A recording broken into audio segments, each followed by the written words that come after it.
Devotional జ్యోతి ఛానల్కి స్వాగతం.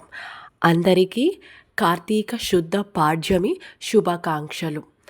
ఈరోజు ఓం జాతవేదసే స్వతాపతయే నమః అనే మంత్రాన్ని జపించాలి. ఈ మంత్ర ఫలితం వల్ల తేజస్సు పెరుగుతుంది. ఈ కార్తీక శుద్ధ పాడ్యమి రోజున నెయ్యిని దానం చేస్తే చాలా మంచిది. ఈ కార్తీక శుద్ధ పాడ్యమి రోజు ఉల్లి, ఉసిరి, నిల్వ ఉంచిన పదార్థాలు, ఎంగిలి పదార్థాలు నిషిద్ధములు. అంటే వీటిని ఈరోజు తినకూడదు అని అర్థం. ఈ రోజు నుంచి కార్తీక మాసం ప్రారంభమైంది కదండి. ఈ కార్తీక మాసంలో నదీ స్నానాలు, చెరువుల వద్ద స్నానాలు, బావి వద్ద స్నానాలు చేస్తూ ఉంటారు. ఇవేవి అందుబాటులో లేని వాళ్ళు కూడా కార్తీక స్నానాలు ఆచరించవచ్చు. ఎలాగంటే మన స్నానాల గదిలో బకెట్టు నీళ్ళలో కాస్త పసుపును వేసి గంగేచ యమునేచ గోదావరి సరస్వతి నర్మదా సింధు కావేరి జలస్మిన్ సన్నిధిం కురు అనే మంత్రాన్ని జపిస్తూ నీళ్ళలో చేతిని గుండ్రంగా తిప్పుతూ స్నానాన్ని ఆచరించాలి. దీనివల్ల కూడా కార్తీక స్నాన పుణ్యఫలం లభిస్తుంది. అయితే కార్తీక మాసంలో చన్నీళ్ళ స్నానం చాలా మంచిది అని అంటారు. కాకపోతే వారి వారి ఆరోగ్య పరిస్థితులను దృష్టిలో పెట్టుకొని చన్నీళ్ళ స్నానం చేయాలి. అంటే వయసు పైబడిన వారు, గుండె సంబంధ సమస్యలు ఉన్నవారు, ఊపిరితిత్తుల సమస్యలు ఉన్నవారు, పసిపిల్లల తల్లులు వీరందరూ కొంచెం గోరెచ్చగా ఉన్న నీటితో స్నానం చేసినా సరిపోతుంది. ఇక్కడ మనం గుర్తుపెట్టుకోవాల్సిన విషయం ఏంటంటే భక్తి ప్రధానం. కార్తీక మాసంలో ఒత్తులు ఎలా చేయాలో చెప్తానని చెప్పాను కదండి. అందుకే ఈరోజు నేను ఒత్తులు ఎలా చేస్తున్నానో మీకు చూపిస్తాను.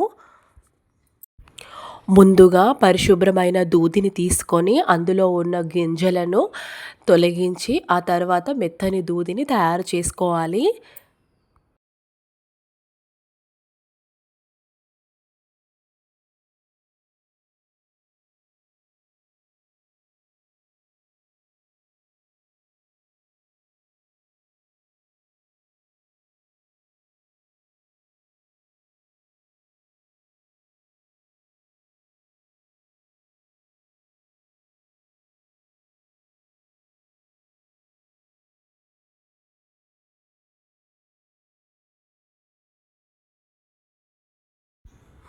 ఇలా గింజలు తీసుకొని ఒక చేతిలో ఈ దూదిని అంతటిని పట్టుకొని ఇక కుడి చేతి వేళ్ళతో దూదిని పెనివేస్తూ ఒత్తులు చేయడం ప్రారంభించాలి.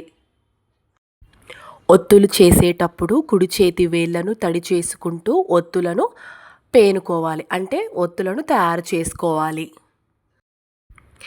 ఇలా ఒత్తులను తయారు చేస్తే మనం త్వరగా ఒత్తులను కంప్లీట్ చేసుకోవచ్చండి. ఒత్తులు చాలా తొందరగా అయిపోతాయి. ఒక గంటలో మనకు 365 ఒత్తులు ఈజీగా తయారవుతాయండి. నేను ప్రతి కార్తీక మాసంలో కూడా ఇలాగే ఒత్తులను తయారు చేస్తాను. దీనివల్ల మనకు సమయం సేవ్ అవుతుందండి.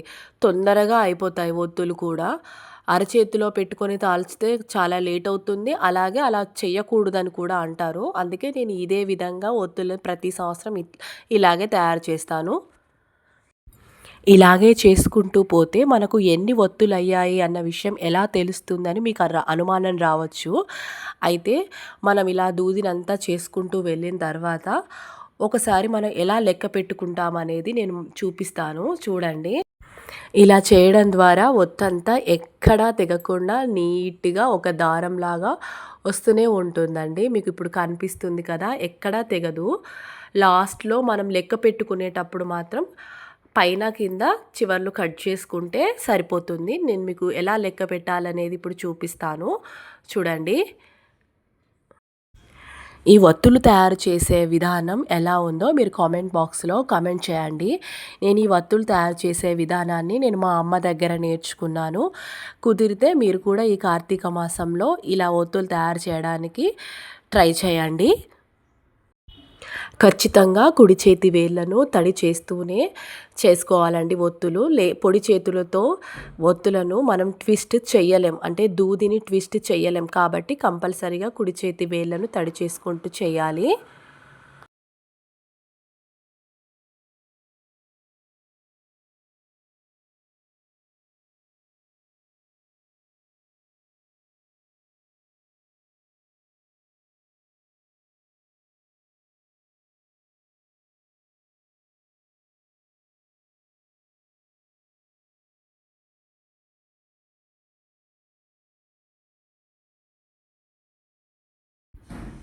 ఫస్ట్ ఇలా పట్టుకొని వేళ్ళ మీద ఇలా వేసుకోవాలి.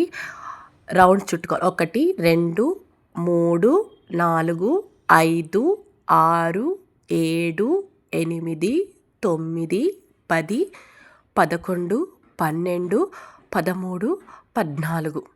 చూసారా, మనకు ఒక్క నిమిషంలోనే 14 ఒత్తులు తయారయ్యాయండి.